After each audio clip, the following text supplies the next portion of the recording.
President, chairman, parliament సభ్యులు, మంచి వక్త, యావత్ దేశ మైనార్టీల నాయకుడు శ్రీ ఇమ్రాన్ ప్రతాప్ గడి గారిని మాట్లాడుతుందిగా కోరుతాను. వీరి తర్వాత రేవంత్ రెడ్డి గారు మాట్లాడతారు. बहुत शुक्रिया। कीमत तो बहुत बढ़ गई शहरों में धान की, कीमत तो बहुत बढ़ गई शहरों में धान की, लेकिन विदा न हो सकी बेटी किसान की। कीमत तो बहुत बढ़ गई शहरों में धान की, लेकिन विदा न हो सकी बेटी किसान की। मौका मिला तो लोगों ने कुर्सी के वास्ते तस्वीर ही बिगाड़ दी हिंदुस्तान की। कामारेड्डी की यह सरजमीन और मेरी आंखों के सामने हजारों की तादाद में मौजूद कामारेड्डी के नौजवान, बुजुर्ग, माएं, बहनें, मैं हिंदी उर्दू में बात करने की कोशिश कर रहा हूं। 3-4 मिनट आपके सामने हूं। समझ में आ रहा है कि नहीं समझ में आ रहा है? समझ में आ रहा है ना? तो मुझे बताइएगा कि समझ में आ रहा है। इधर जो बाईं तरफ लोग बैठे हैं, इधर जो सामने साथी खड़े हैं। दोस्तों, आज हमारे तेलंगाना प्रदेश कांग्रेस कमेटी के अध्यक्ष रेवंत रेड्डी जी ने अपना नॉमिनेशन फाइल किया है। मैं चाहता हूं एक बार एक एक आदमी जोरदार ताली बजा करके उनका समर्थन करे कि आज उन्होंने यहां से नॉमिनेशन फाइल किया है। रेवंत भाई, मैं आपकी हिम्मत की दाद दूंगा। आपने जिस दिन से यह बीड़ा उठाया कि तेलंगाना को केसीआर से मुक्त कराना है, आजाद कराना है, उस दिन से आप अपने मिशन पर लगे। और जब केसीआर ने यह कहा कि हम कामारेड्डी जा रहे हैं, तो कोई दूसरा नेता होता तो कहता ठीक है जाओ, हम अपनी सेफ सीट ले लड़ रहे हैं। लेकिन मर्दानगी इसको कहते हैं कि आपने केसीआर से कहा कि अगर कामारेड्डी जाओगे तो हम कामारेड्डी तक तुम्हारा पीछा करेंगे, तुमको छोड़ेंगे नहीं, तुमको हरा करके वापस भेजेंगे। मैं आपकी इस मर्दानगी की दाद देता हूं। राह में खतरे भी हैं, लेकिन ठहरता कौन है? मौत कल आती है, आज आ जाए डरता कौन है? राह में खतरे भी हैं, लेकिन ठहरता कौन है?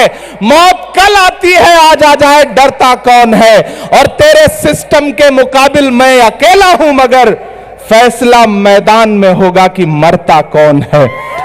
कामारेड्डी वालों, आज का ये ओबीसी डिक्लेरेशन सिर्फ एक प्रोग्राम नहीं है, एक इतिहास लिखने का दिन है। क्योंकि कामारेड्डी से जो आवाज उठेगी वो पूरे तेलंगाना पे छा जाएगी। इसको याद रखिएगा। आप जब 30 तारीख को ईवीएम का बटन दबाने जाएंगे तो सिर्फ एक एमएलए नहीं चुनेंगे, आप तेलंगाना का भविष्य चुनेंगे, तेलंगाना का मुस्तकबिल चुनेंगे।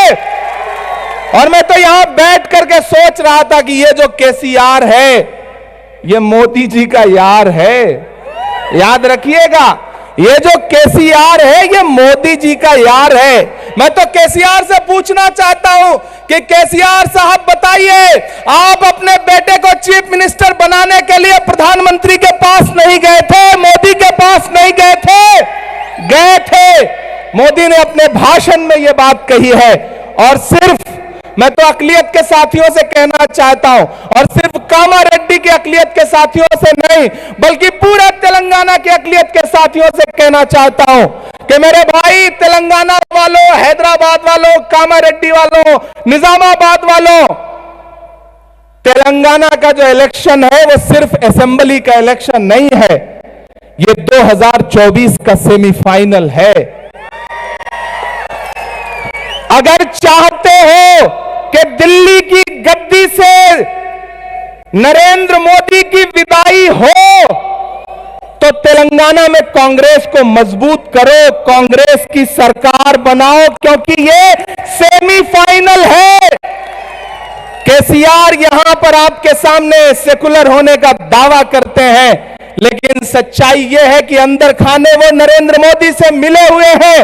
चाहे वो ट्रिपल तलाक का बिल हो, प्रेसिडेंट का इलेक्शन हो, वाइस प्रेसिडेंट का इलेक्शन हो, हर बिल पर केसीआर साहब नरेंद्र मोदी के साथ खड़े हैं और आपसे सिर्फ झूठा वादा करते हैं। मैं तो अक्सर लोगों से कहता हूं कि इस देश में नरेंद्र मोदी को झूठ बोलने के मामले में कोई टक्कर दे सकता है तो सिर्फ केसीआर दे सकते हैं। दोनों एक दूसरे जैसे हैं। जब भी कोई बात आती है तो जज्बाती हो जाते हैं और जब जज्बाती हो जाते हैं तो मुझे किसी का एक शेर याद आता है कि वो अब तिजारती पहलू निकाल लेता है, मैं कुछ कहूं तो तराजू निकाल लेता है, मैं इसलिए भी तेरे फन की कद्र करता हूं, तू झूठ बोल के आंसू निकाल लेता है। ये खूबी नरेंद्र मोदी में भी है, ये खूबी केसीआर साहब में भी है, लेकिन रेवंत रेड्डी साहब मैं आपको सैल्यूट करता हूं, दिल्ली से आकर के सैल्यूट करता हूं।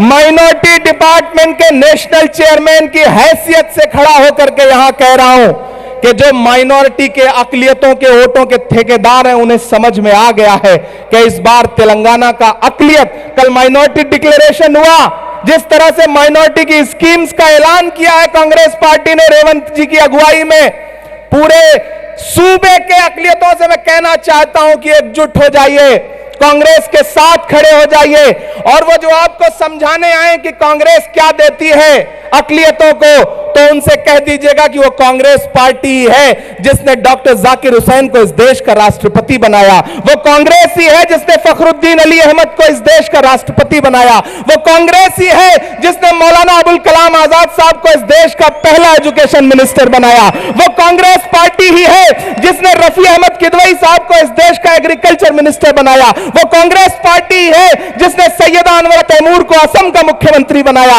वो कांग्रेस पार्टी ही है जिसने बरकतुल्लाह साहब को राजस्थान का मुख्यमंत्री बनाया, वो कांग्रेस पार्टी ही है जिसने अब्दुल गफूर साहब को बिहार का मुख्यमंत्री बनाया, वो कांग्रेस पार्टी ही है जिसने अब्दुल रहमान अंतुले साहब को महाराष्ट्र का मुख्यमंत्री बनाया। जो अकलियतों से कहे कि अकलियतों को कांग्रेस ने क्या दिया है, उन्हें जवाब दे देना। आप मुझे मेरी शायरी के हवाले से जानते हैं, पहचानते हैं, मुझसे मोहब्बत करते हैं, मैं अपना दामन फैला करके आपके सामने खड़ा हूं। शब्बीर भाई इस बात के गवाह हैं, तमाम बाकी साथी इस बात के गवाह हैं कि कामारेड्डी वालों, जो दिलेरी रेवंत ने दिखाई है, उस दमदार आदमी के साथ खड़े हो जाओ, ये इंसान तेलंगाना का मुस्तकबिल बदल के रख देगा। मैं तो वहां बैठे बैठे सोच रहा था कि केसीआर, आपकी राजनीति का अंत रेवंत रेवंत रेवंत। बहुत शुक्रिया।